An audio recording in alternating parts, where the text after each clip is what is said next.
Hace solo unas semanas, el expresidente de Estados Unidos estaba convencido de que había logrado lo imposible. Un alto el fuego de 30 días entre Ucrania y Estados Unidos.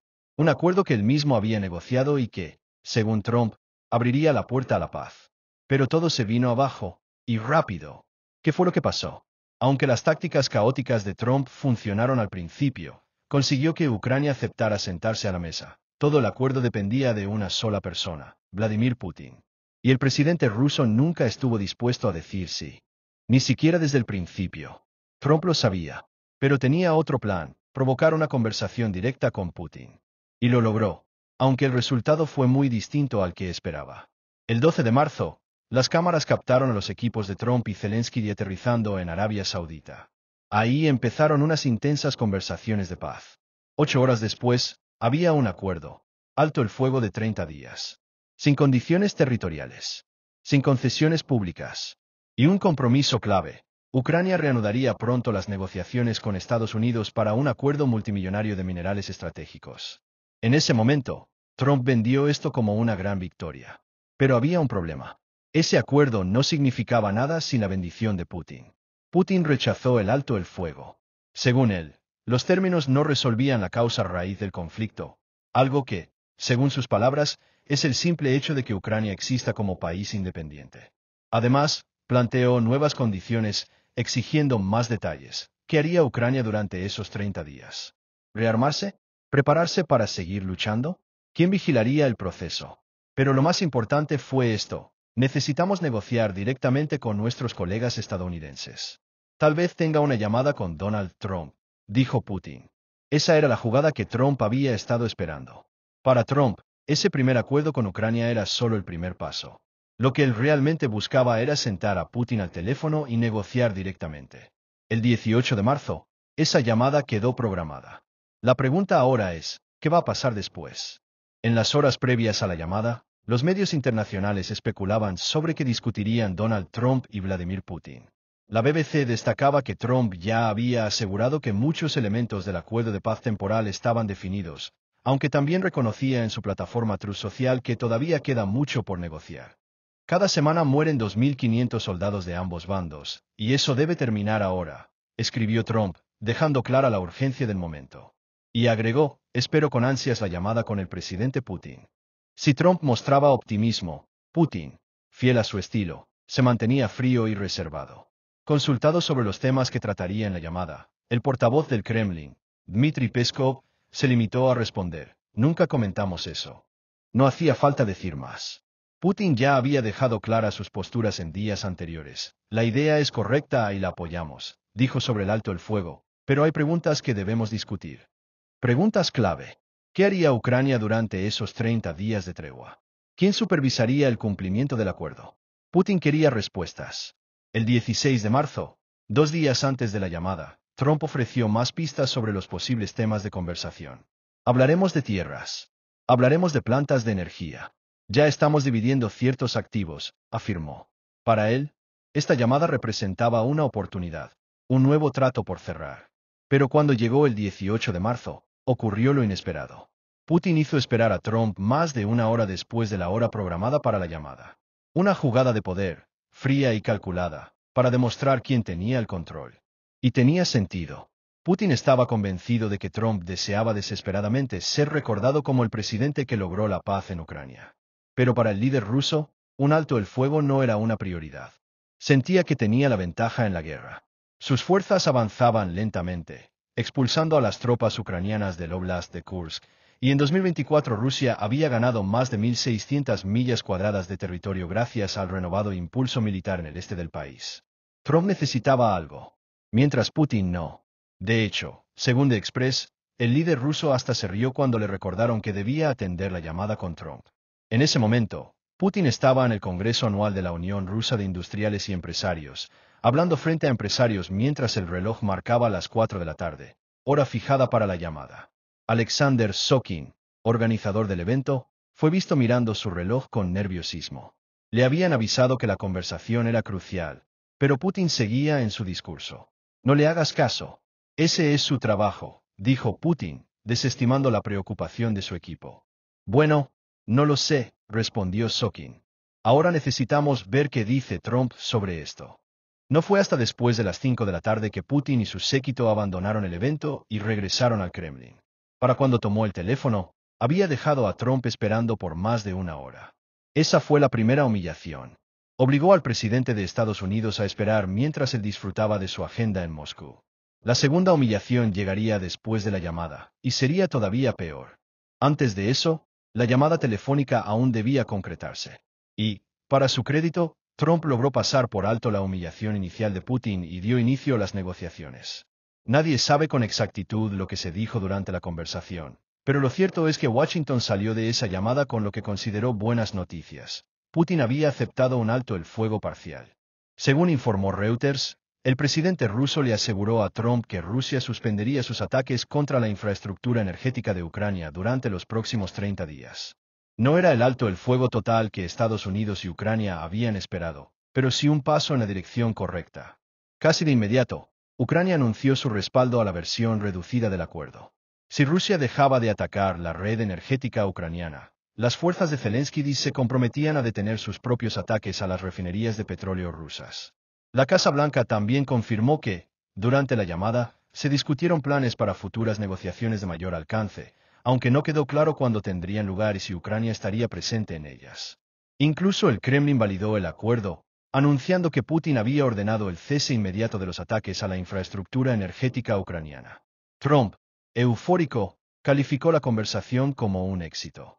Tuvimos una gran llamada. Duró casi 2 horas, dijo entusiasmado en una entrevista con Fox News. Sin embargo, no todos compartieron su optimismo. Christine Bercina, directora del Hermann Marshall Fund, describió el acuerdo como un paso muy pequeño hacia adelante. Y advirtió, esta llamada dejó en evidencia lo difícil que será Rusia como interlocutor, y la falta de voluntad real para lograr avances significativos en el fin de la guerra. Palabras que, como se vería después, fueron proféticas.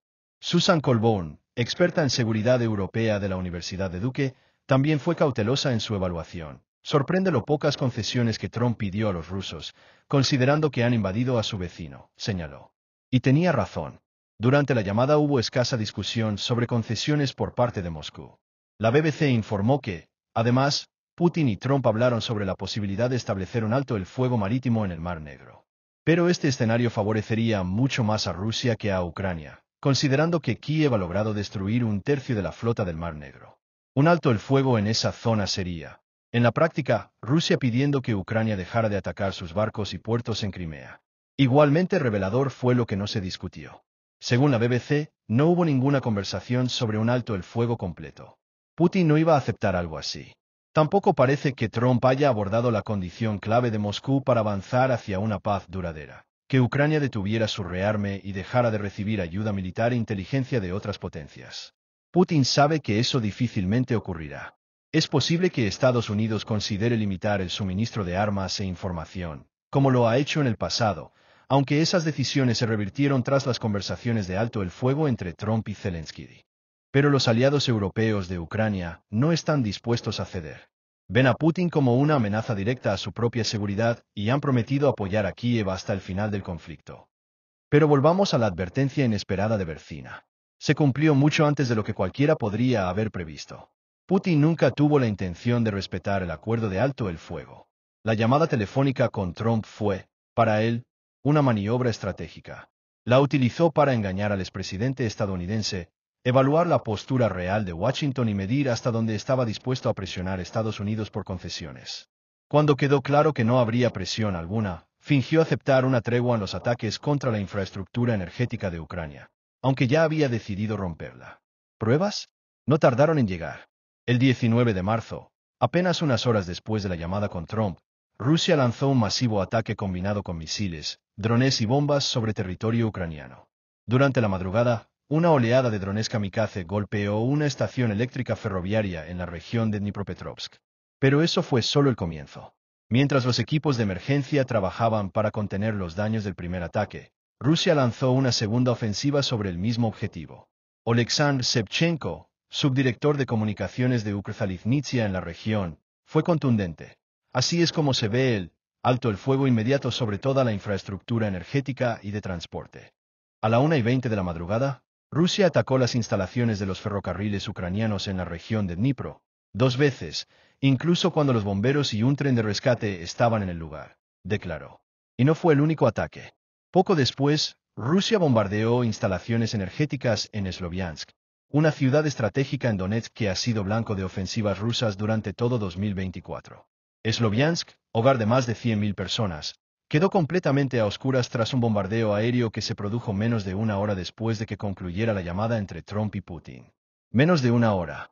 Eso fue lo que le tomó a Putin romper su palabra y traicionar el acuerdo que había sellado con Trump. El motivo es claro. La campaña contra la infraestructura energética de Ucrania es demasiado valiosa para la estrategia rusa como para abandonarla. Estos ataques paralizan la economía ucraniana, sabotean su capacidad militar y sumen a millones de personas en el caos y la desesperación. Esta es la verdadera estrategia de Putin: desgastar al país, quebrar la moral de su población y forzar a Zelensky a aceptar condiciones impensables hace apenas unos años.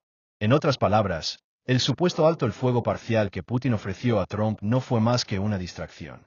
Una jugada calculada para ganar tiempo, recopilar información y proyectar una falsa imagen de cooperación. Putin nunca tuvo la menor intención de frenar la guerra. Al contrario, si el pasado sirve de guía, lo más probable es que esté dispuesto a intensificar el conflicto. Trump, por su parte, enfrenta una dura realidad. Pese a sus afirmaciones de que conoce a Putin y puede negociar con él mejor que nadie, el líder ruso volvió a demostrar que es impredecible y poco confiable. Esta experiencia deja al expresidente estadounidense en una posición comprometida, después de haber apostado su reputación a la idea de lograr un avance hacia la paz en Ucrania. Y mientras Trump digiere el amargo desenlace de su intento de negociación, Ucrania y sus aliados se preparan para lo inevitable: una nueva ola de ataques.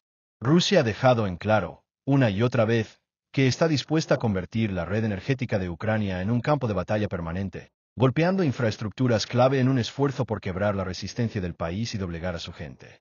Cada ataque deja ciudades en penumbra, hogares sin calefacción y hospitales sin energía, mientras millones de ucranianos resisten en medio del frío y la oscuridad. Y mientras esa ofensiva continúe, Ucrania dependerá del apoyo internacional, no solo para mantener viva su red eléctrica, sino para sostener la moral de un pueblo que se niega a rendirse. Al final, el supuesto alto el fuego parcial no fue más que humo y espejos. Un recordatorio brutal de una verdad incómoda. Mientras Vladimir Putin permanezca en el poder, cualquier esperanza de un acuerdo de paz real con Rusia es casi una ilusión. La confianza se ha roto. Y reconstruirla, si es que alguna vez es posible, no será cuestión de palabras en una llamada telefónica, ni de acuerdos escritos que se desmoronan en cuestión de horas. Será cuestión de fuerza, de resistencia, de quien pueda aguantar más tiempo en el campo de batalla y en la arena política. En este juego, la paz no se negocia, se conquista. Si quieres seguir al tanto de cómo se desarrolla esta historia y entender el verdadero juego de poder que se libra en el mundo, suscríbete a mi canal. Aquí desentrañamos lo que otros no se atreven a contar. Este contenido es una interpretación basada en información de fuentes públicas y medios de comunicación. No pretende afirmar hechos definitivos ni representar posturas oficiales de ningún gobierno o entidad. El propósito de este vídeo es informativo y analítico. Se recomienda a los espectadores realizar su propia investigación y consultar diversas fuentes para obtener una visión completa de los temas tratados.